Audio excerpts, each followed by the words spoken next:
Numbers that came in on the home front, and they are really not looking too good. First, you've got this one that came in, a jump in the jobless rate. 25,000 people, I should say, more filing for unemployment benefits this week. That brought the total number to 429,000. That's way above where we want to be to start to see this thing get under control. It's the highest number we've seen since late January. You may remember we had a few weeks that, the trend looked good. This could be an anomaly, but it's not a good number that we got today. Second, you've got the GDP, the gross domestic product. That growth rate, just 1.8%, and that is a big drop compared to last quarter, which made everybody feel pretty good. You can see how that trend was going off the 1.7 up to the 3.2, and then in the last quarter, just 1.8% of growth.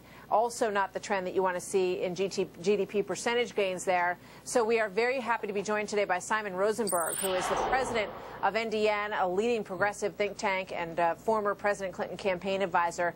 Simon, welcome. Good to have you here today. It's good to be here, Martha. And thank you, by the way, for your great coverage of the tornadoes in the South. It's a tough day it's awful, for isn't everybody there. Yeah. It really is. You know, all Americans, we're here in London to cover this big happy event, of course, and you've got this happening at home, and our hearts just go out to all of them. You just want to wrap your arms around these folks because it is an awful, awful time, and especially coming in the midst of a very anemic economy that everybody has been suffering under back home in the United States. What do you make of these numbers, Simon? Look, they're not what people want, and I think that what it highlights is that we're going to have a titanic debate here in Washington over the next few weeks about what to do about it. I think that there is the public policy now has to be focused on three things. It's got to be keeping the current fragile recovery going, making the long-term investments that create growth, and also dealing with the deficit.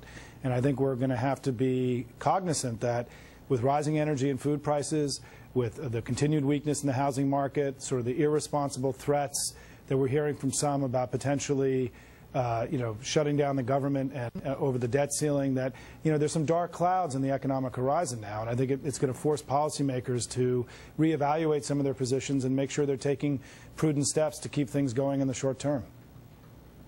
Yeah, I mean, well, that raises, the elephant in the room is whether or not we need to go into some serious deficit cutting and whether the whole stimulus plan that, of putting a lot of money into this, it does not appear to be working when you look at these numbers. How does the president look at these numbers and continue to be convinced that, that that's the proper course? Well, first of all, I believe that the stimulus did work, but the stimulus is now over, right? I mean, we're now into a new economic period.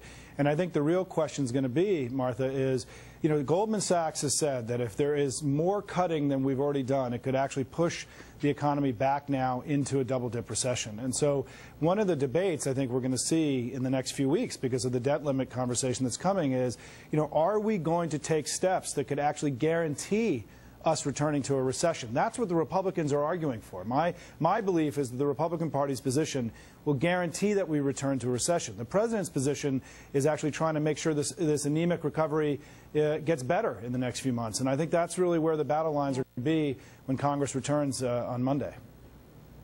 Yep, and everybody's going to have to figure out something because we got to get a move on in this issue, and time is a wasting. Simon Rosenberg, we thank you very much for being here today. Thank you, Martha. Good to have you, sir.